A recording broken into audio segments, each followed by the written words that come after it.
Aqui hoje, no consultório do Dr. Paulo César Frutuoso, ele carrega um nome de origem italiana, onde exatamente o Paulo conseguiu, através de vários estudos, né, da árvore genealógica, identificar essa origem italiana.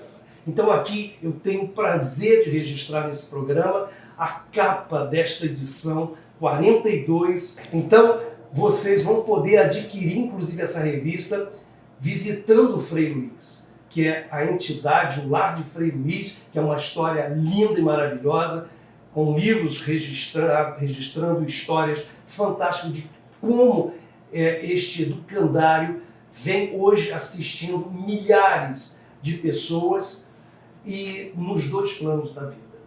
Então, tanto a vida espiritual quanto a vida matéria. E tudo isso nós vamos aqui desenhar durante essa programação no quadro Personalitar.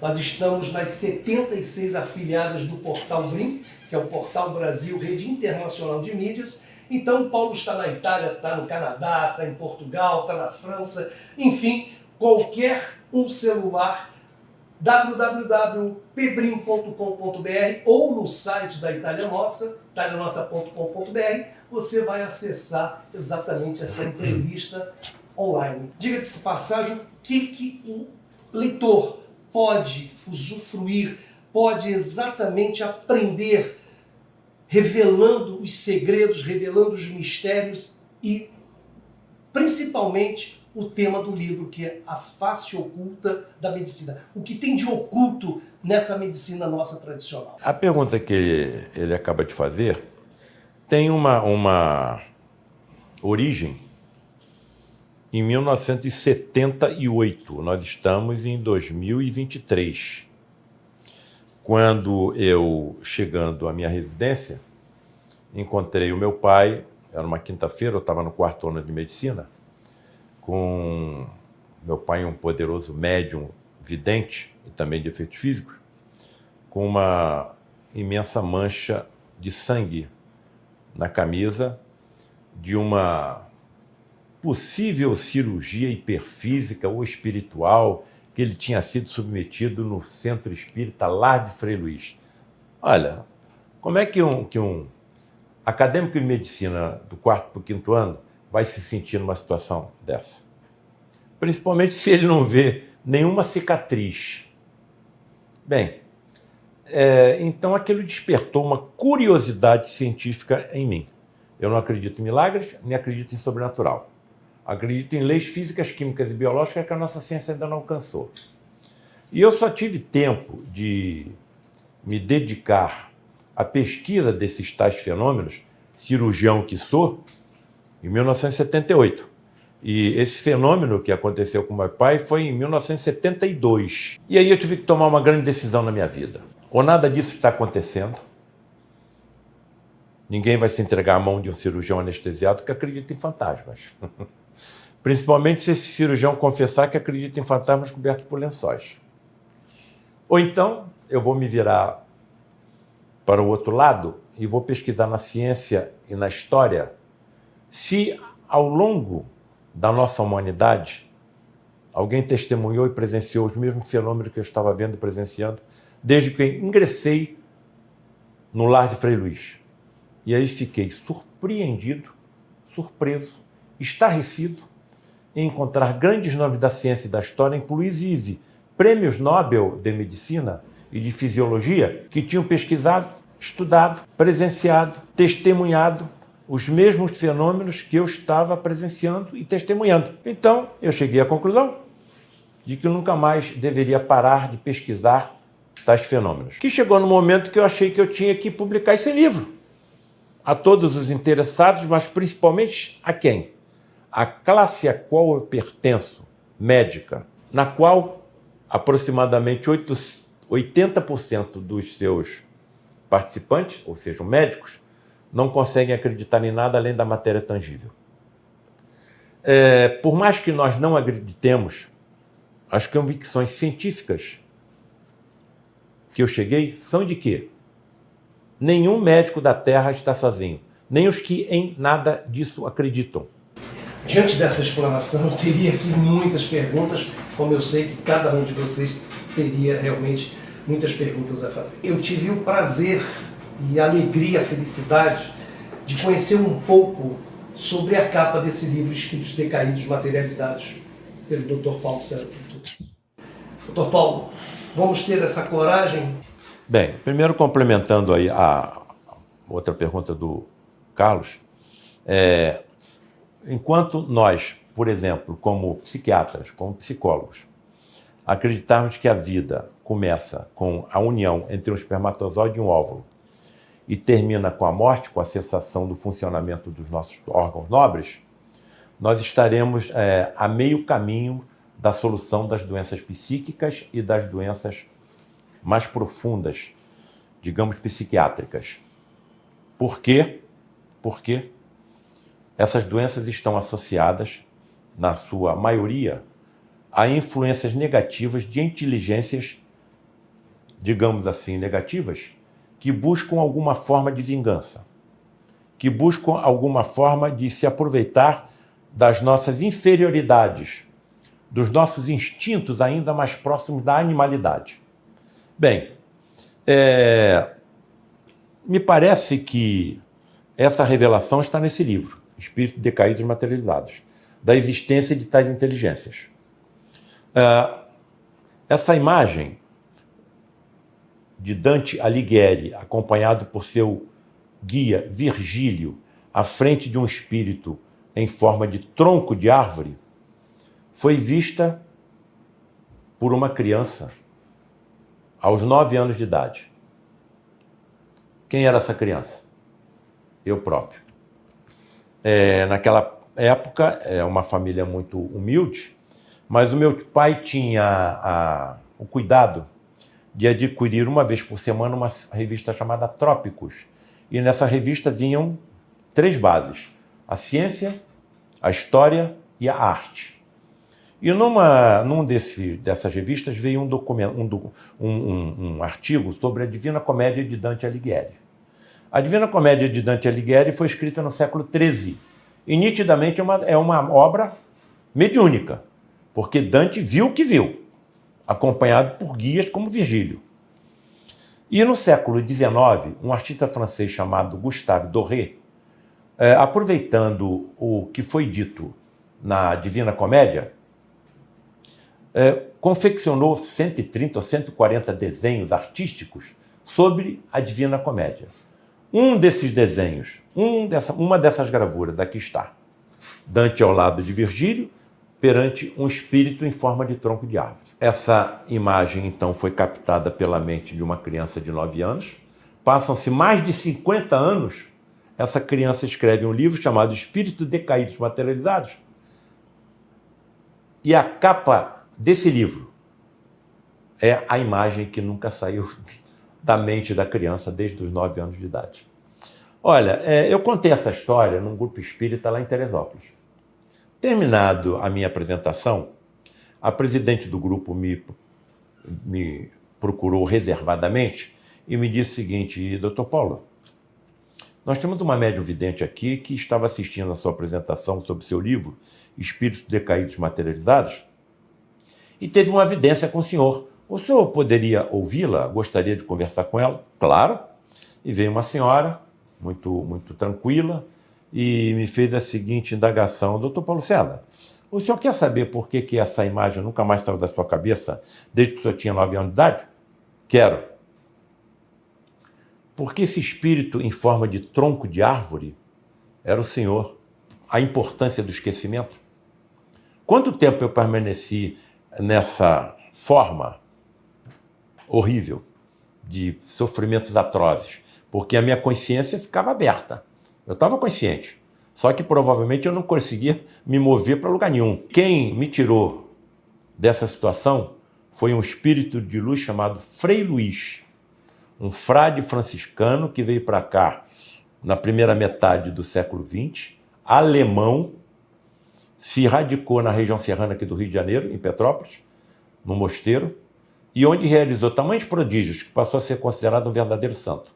Até onde eu entendo, os prodígios que aconteciam através de Frei Luís estavam relacionados à sua mediunidade. Frei Luís era um poderoso médium. Bem, o que é colocado nesse livro? A história de 7 fotografias que foram conseguidas no lar de Frei Luís, com a presença de um grupo seleto, acompanhado por um médium de efeitos físicos. Entendam um médium de efeitos físicos, indivíduos, insisto, muito raros na história da humanidade, que desmaiam, entram em um transe mediúnico. E quando estão nesse estado de desmaio, começam a expelir pelos orifícios naturais do corpo uma energia presente em todo ser vivo, que a nossa ciência ainda não alcançou e que foi denominada por um prêmio Nobel de Medicina chamado Charles Richer, que em 1913 ganhou o prêmio Nobel de Medicina por ter descoberto a resposta anafilática humana, como ectoplasma. É com essa energia que um espírito desencarnado pode se teletransportar do meio onde habita ao nosso e durante alguns momentos se materializar. Frei Luís chamou o presidente na época, pediu para organizar um grupo seleto que tentar-se-ia a materialização de 7 espíritos degradados, deformados na forma pelo comportamento inadequado em relação ao próximo e à natureza do planeta, e que seriam materializados e fotografados. Isso aconteceu em algum momento da história da humanidade? Até meados do século XIX não existia máquina fotográfica. Não poder-se-ia, então, nem fotografar espírito encarnado. Como então fotografar espírito desencarnado deformado pela conduta equivocada? Isso aconteceu no lar de Frei Luís. Amigos que nos honram com a assistência desse encontro, eu não tive coragem de colocar as fotografias no livro, por 3 motivos principais. Se eu dissesse aquelas fisionomias horrendas, deformadas, animalescas, não ia querer que a minha fotografia saísse em revista, em jornal, internet, televisão. Segundo, esses espíritos degradados, decaídos, foram conquistados pelo amor de Frei Luís e estão em recuperação. Como são imortais iguais a nós, em algum momento vão se tornar arcanjos de luz. Terceiro, a motivação que eu considero a mais importante. Eu não me lembro o que eu fiz em vidas passadas e eu posso ter sido pior do que eles. Como estará no momento, num plano espiritual ou num universo paralelo ao nosso, um carrasco nazista? Diante de tudo que nós sabemos que aconteceu. Como estará alguém que dedica a sua inteligência à confecção e à organização de artefatos bélicos, como, por exemplo, uma bomba atômica? Como estarão aqueles que se dedicam, tendo adquirido conhecimento, tendo sido criados em famílias amorosas, confortáveis, e conduzem o seu conhecimento à produção de drogas estupefacientes? As armas e as drogas são 2 dos maiores comércios da humanidade nos dias de hoje. Como estará um médico que tenha conseguido se formar depois de 6 anos de estudo, talvez 2 ou 3 de residência, na área da medicina, e se dedica com tudo o que estudou a realizar abortos criminosos, que acontecem em torno de 100 milhões por ano na Terra? Estão percebendo a importância dessas revelações com composição científica, com base na ciência? Estão percebendo? Por que esses corruptores, pedófilos, assassinos, terroristas se vacinam contra tudo? Se vacinam e vacinam também seus filhos contra tudo. Porque foi a ciência que demonstrou a existência de micro-organismos causadores das doenças, como a catapora, como a tuberculose e tantas outras que nós sabemos. Estamos vendo esses micro-organismos? Eles estão na nossa pele, nas nossas roupas, nos alimentos, no ar que nós respiramos. Quem é que provou essa existência? A ciência. E quando a ciência adquirir tecnologia tão sensível que vai detectar a existência do espírito, transmissor da vida, da energia vital ao corpo físico, nós vamos matar quem, se não existe morte? Como é que nos sentiremos quando chegar o nosso momento da transposição desse universo para outro, reencontrando aqueles que nós assassinamos? Estão percebendo a importância de encontros iguais a esse? Dessas revelações científicas com base no Espiritismo? Estamos apresentando programa Itália Nossa, com Carlos Mazzello. A revista Itália Nossa traz a Itália mais perto de você. Se você, ítalo-brasileiro, admira uma boa informação, não pode deixar de ler esta revista bilíngue. Veja o que você vai encontrar ao adquirir sua revista Itália Nossa. Informação sobre a Itália de ontem e de hoje, cobertura de eventos da nossa comunidade, informações consulares, direitos e deveres do ítalo-brasileiros, entrevistas, músicas com letras traduzidas, moda e beleza, as tendências de Brasil e Itália, gastronomia italiana com dicas e receitas, política, turismo e muito mais. Adquira já a sua revista Itália Nossa.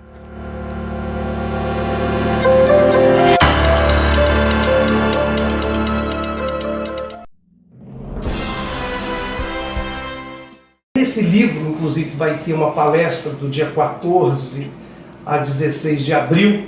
O Dr. Paulo simplesmente nos brindará falando um pouco dessas figuras que são famosíssimas diante do nosso planeta Terra, onde eu passo a palavra fazendo uma pergunta: alienígenas ou médiuns? Visto que esse tema cada vez mais vem aguçando o interesse de toda a nossa humanidade. Fazer com que haja um despertamento, né, de Jesus, de Tesla, de Maria e das próprias pirâmides, de Einstein, enfim, o que nós podemos aqui aprender? Nós estamos sob um governo planetário de um Cristo chamado Jesus.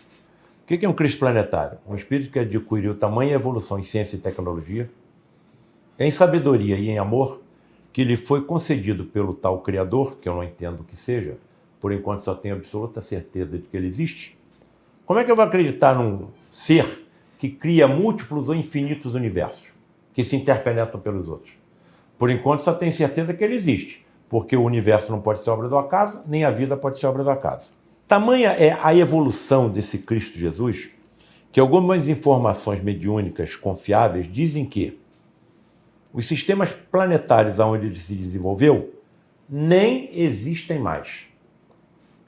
Bom, se ele é um Cristo planetário, ele nos comanda desde que o planeta Terra era simplesmente uma poeira cósmica desprendida do Sol. Isso aconteceu há 4 bilhões e 500 milhões de anos. Então, há 4 bilhões e 500 milhões de anos, Jesus já era Jesus. Isso me dá uma base de tranquilidade muito grande, porque eu abro a mídia e vejo as geleiras estão desaparecendo, o aquecimento global está aumentando, as espécies estão sendo exterminadas. Claro que eu me preocupo com isso tudo, mas eu estou depositando a minha confiança em quem? Em um Cristo planetário que comanda esse planeta há 4 bilhões e 500 milhões de anos. E ele vai deixar o planeta desaparecer em algumas décadas? Não. Determinados limites não serão ultrapassados, porque nós não estamos abandonados. Por que eu escrevi esse livro? Eu falei numa substância energética chamada ectoplasma, que já foi várias vezes fotografado, inclusive com pesquisadores do final do século XIX e início do século XX. Só que eles não tinham as informações precisas, importantíssimas, que nós recebemos através da mediunidade de Francisco Cândido Xavier. Através de quem, por exemplo, um médico chamado André Luiz, nos trouxeram informações preciosíssimas para a nossa evolução e para a aceleração da nossa evolução. Quando o ectoplasma é fotografado, ele aparece com o aspecto de uma espuma de barba, se extravasando principalmente pelo nariz, pela boca e pelo ouvido do médium. E eu estava sentado na sala da minha residência, assistindo um documentário denominado Alienígenas do Passado. E estavam falando sobre a construção da pirâmide de Gizé, dizendo que ali foram colocados 2.300.000 blocos de pedra pesando entre 6 e 80 toneladas. 6 ou 80 toneladas. E esses blocos de pedra foram removidos de uma pedreira localizada a 900 quilômetros de distância há mais de 4.000 anos antes de Cristo. Numa época que não se conhecia a roda, nem o ferro, nem o aço, evidentemente.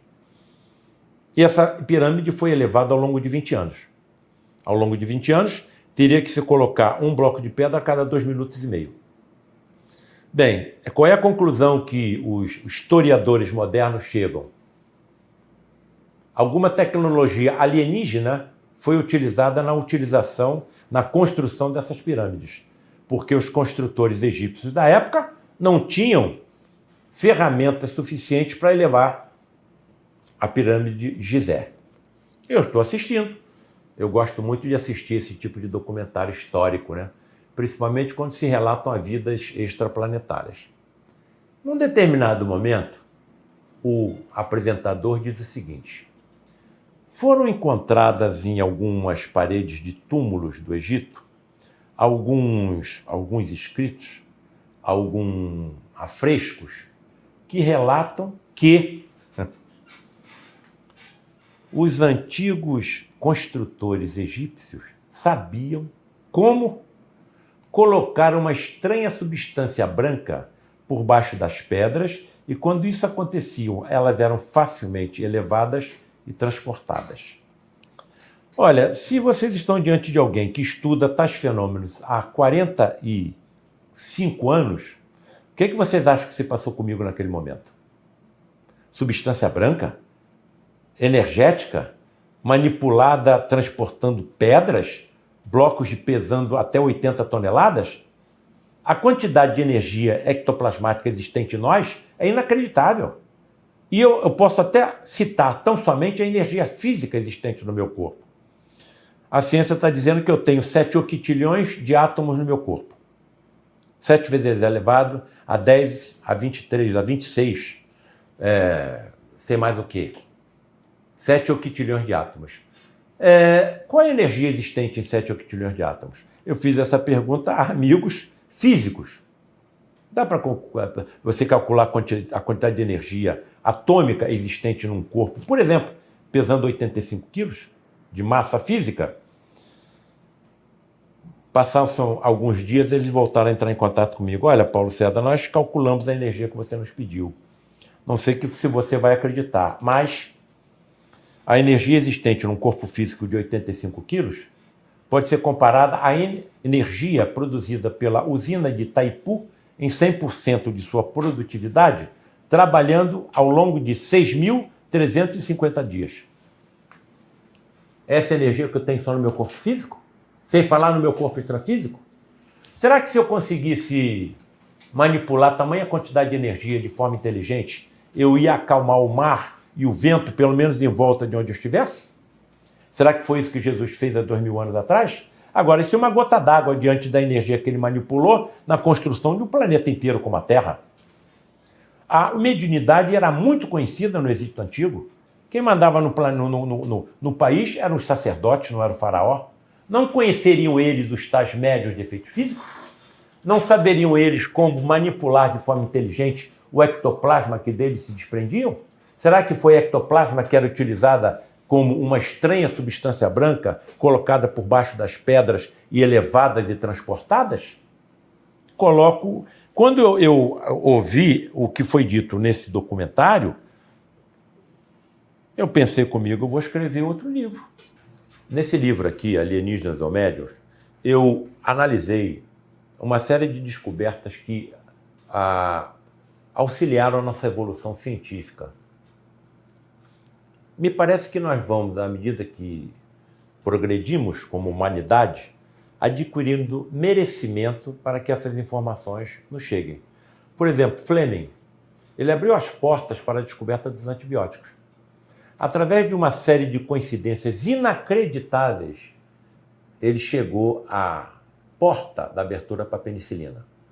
E a mesma coisa acontece com uma série de cientistas, como, por exemplo, o Mendel. Eu tinha um professor de biologia que disse que a sorte de Mendel foi alguém que tivesse acertado na loteria 7 vezes seguida. Estamos apresentando programa Itália Nossa, com Carlos Mazzello. Confira com o exemplo e confira realmente com as palavras do Dr. César Frutuoso sobre esse livro, A Medicina Mediúnica do Futuro. 2 principais motivos são utilizados pelas inteligências comandadas pelo Cristo planetário para que tais fenômenos extremamente raros, perigosos, com manipulação de grande quantidade de energia, aconteçam no estágio evolutivo em que a nossa humanidade se encontra. Primeiro, atendimento a pacientes graves que a nossa medicina pouco pode resolver, pouco pode ajudar, principalmente cancerosos. Porque quem mais se teletransporta e se materializa nesses encontros são médicos, trazendo uma medicina ultra evoluída em relação à nossa. Segundo motivo menos importante, lampejos, clarões, relâmpagos lá no horizonte do que será a medicina mediúnica do futuro, aonde os médicos serão poderosos médiums, ostensivos. Já somos hoje não ostensivos, mas não percebemos. Mas nenhum de nós está sozinho, como eu já coloquei aqui hoje. E intuitivamente eles podem nos ajudar orientando que decisão tomar em relação ao diagnóstico, em relação à terapia a ser executada em cada paciente. Então, Dr. Paulo, o que nós temos aqui para aprender com este livro, Planos Espirituais ou Universos Paralelos? Olha, quando eu escrevi esse livro, eu tive que fazer uma revisão profunda da física dentro das minhas possibilidades como médico que sou. Eu não sou físico, eu sou médico. Então, eu tive que mergulhar, por exemplo, na obra ou nas obras dentre esses físicos mais respeitados, o Michio Kaku, para mim entender primeiro o que são universos paralelos, de onde a ciência tirou essa ideia. Segundo, será que o que as religiões chamam, como eu já citei aqui hoje, plano espiritual, plano celestial, é o que as religiões, é o que a ciência está chamando de universos paralelos? Eu sou muito cuidadoso, eu coloco como hipótese. Evidentemente, como eu sou imortal, vou desencarnar e vou saber se essa minha hipótese é correta. Se for, eu acho que nós temos que continuar na nossa evolução. Eu estou tentando acelerar o conhecimento nosso, principalmente médicos, como ele citou, de quem somos, de onde que nós viemos e para onde é que nós estamos indo. Onde é que eu estava antes de aqui chegar? No momento que eu passar pelo fenômeno natural da morte, eu vou para onde? E quem que eu vou encontrar lá? Os meus entes queridos, os meus amigos? E qual será a física e a biologia desses universos paralelos ao nosso? O Paulo vai realmente colocar de uma maneira para que a ciência também estude mais essa doença. E falando de câncer, onde o Paulo, inclusive em seus livros, nesse livro principalmente, onde ele nos contribui muito com ciências espiritualizadas, ou espiritualistas, melhor dizendo, câncer, aspectos históricos, científicos e espiritualistas. Então esse livro, que eu vou passar a palavra para o Paulo, é para que você tenha uma atenção redobrada por que o câncer vai aumentar. Bem, é uma das principais doenças kármicas que eles nos explicaram, né? Agora, você tem 2 formas de adquirir essa doença. Primeiro, você pode se lançar na direção dessa doença. Eu considero o tabagista um suicida, porque no tabaco queimado tem uma partícula chamada 3,4-benzopireno, que é uma das mais poderosas partículas cancerígenas que a ciência conhece. E isso está colocado. Esse produto mata. Esse produto mata. Se você faz uso desse produto, você está se suicidando. Então, é uma das vertentes do câncer. Você se atira na direção da doença. Evidentemente, o alcoolismo vai aumentar a probabilidade de câncer do fígado, do pâncreas, não é isso? As partículas cancerígenas são eliminadas pela urina, aumenta a probabilidade de câncer de bexiga, de câncer no rim, etc, etc, etc. Outra coisa que eu chamo a atenção é a ingestão maciça de carne vermelha, rica numa partícula denominada radical livre de oxigênio, com meia-vida de segundos, mas suficiente para lesar o ADN de alguma célula. Então, tudo isso já está desvendado pela ciência. Agora, a ciência não desvenda, por exemplo, por quê? Um feto pode adquirir uma tumoração maligna. Um feto pode adquirir uma tumoração maligna. Por que indivíduos que têm cuidado com aquilo que come, com o cuidado que têm com o seu corpo físico, adquirem a doença? Então existe uma segunda causa, que a nossa ciência ainda não alcançou, uma causa kármica. Então, até onde eu percebo, e segundo informação precisa de Frederic von Stein, os tumores muitas vezes funcionam como aspiradores das impurezas do espírito. Quem é que colocou as impurezas? Eu, em comportamento equivocado de vidas passadas. Bom, gente, a gente vai finalizando aqui com o último livro, pelo menos até o presente momento, Fenômenos de Teletransporte e Materialização de Espírito. O Paulo, em sua entrevista, muitos relatos estão nesse livro. E eu gostaria de passar a palavra para dizer o que o leitor vai encontrar neste livro com relação à própria ciência, às suas limitações, os seus experimentos, enfim, o que realmente nós podemos aqui usufruir de maravilhoso para que possamos entender essa comunicação desses irmãos que já partiram para outros planos. Bom, eu coloco a nossa experiência ao longo até agora de 45 anos da pesquisa e do estudo das fenômenos de teletransporte e materialização de espíritos. E consigo assim, eu coloco para a leitura daqueles que se interessarem pelo assunto, as perspectivas futuras da materialização de espíritos. Por exemplo, junto à justiça. Já imaginaram se num tribunal em que algum assassino esteja sendo acusado e julgado, ali se materializasse quem foi assassinado? Nossa. E que pudesse contar exatamente tudo o que aconteceu? Trata-se de uma energia não poluidora. Se cada ser vivo tem ectoplasma, e eu falei aqui na energia de um ser vivo, por exemplo, só física, hein? Sem contar a energia ectoplasmática em uma massa física de 85 quilos, quanto de energia existe no bosque? Quanto de energia existiria na Mata Atlântica, da qual só resta 25%? Quanto de energia ectoplasmática não poluente existe na Amazônia? Existe numa árvore, existe no vegetal. Estão percebendo o que está se descortinando à nossa frente? Uma ciência assustadoramente mais complexa e profunda do que tudo aquilo que nós possamos imaginar. Agora, isso tudo será dominado e compreendido pela ciência do futuro. Teletransporte de objetos a serem estudados por aqueles que se dedicam a estudar as civilizações antigas, como os egípcios. Eles estão dizendo que sabem como teletransportar objetos de um local para outro. Isso aconteceu no Lago Frei Luís. Teletransporte de armas da Idade Média, de espadas, de garruchas, etc, etc, etc. E imagine o que a ciência da medicina não fará na vida, com o domínio de tamanha quantidade de energia no futuro. Olha, existem tantos pormenores a serem discutidos que eu acho que nós ficaríamos aqui dias falando desse assunto. Eu aconselho aqueles que se interessarem a lerem esse livro, Fenômenos de Teletransporte e Materialização de Espíritos.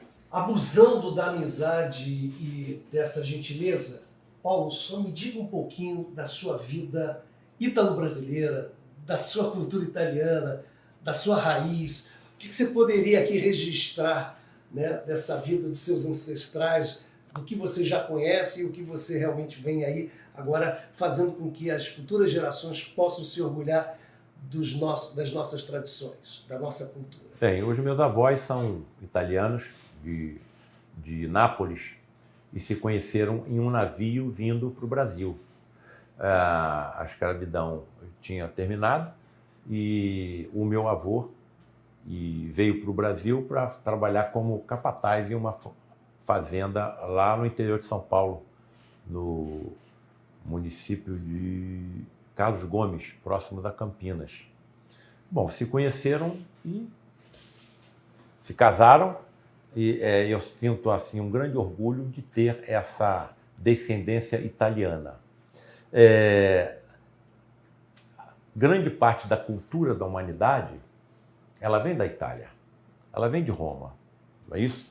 Então, eu acredito que isso tudo esteja dentro de um planejamento. E se nós conseguirmos despertar a curiosidade científica dos italianos, o interesse pela aproximação do espiritismo, do catolicismo, eu acho que nós teremos dado um grande passo na direção da salvação da humanidade.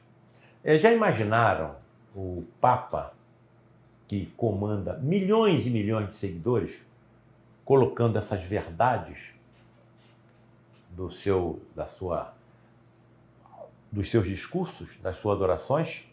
Nós vemos muitas vezes o Papa se dirigir que está orando por tais acontecimentos, como, por exemplo, o que está acontecendo na Ucrânia.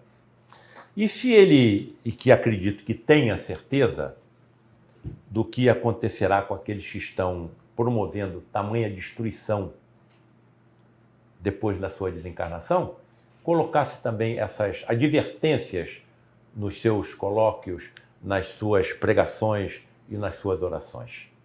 Então, fica aí a semente lançada. Vamos aguardar que certamente mais cedo ou mais tarde tudo isso frutificará. Agradeço imensamente a oportunidade desse colóquio, um encontro extremamente importante e que lancem as sementes, divulguem o que aqui nós conversamos nessa tarde tão assim importante na evolução espiritual de todos nós. Eu só tenho que agradecer a esse querido irmão e registrar aqui meu apreço, minha admiração e a responsabilidade tamanha que não só o Dr. Paulo, eu, todos aqui que estão contribuindo para que possamos realmente divulgar esse trabalho, mas que, como o Dr. Paulo acabou de dizer, façamos realmente cada um de nós tenhamos uma motivação para que possamos despertar nas futuras gerações um mundo melhor. E começa pelas nossas boas ações. Graças a Deus. Namastê.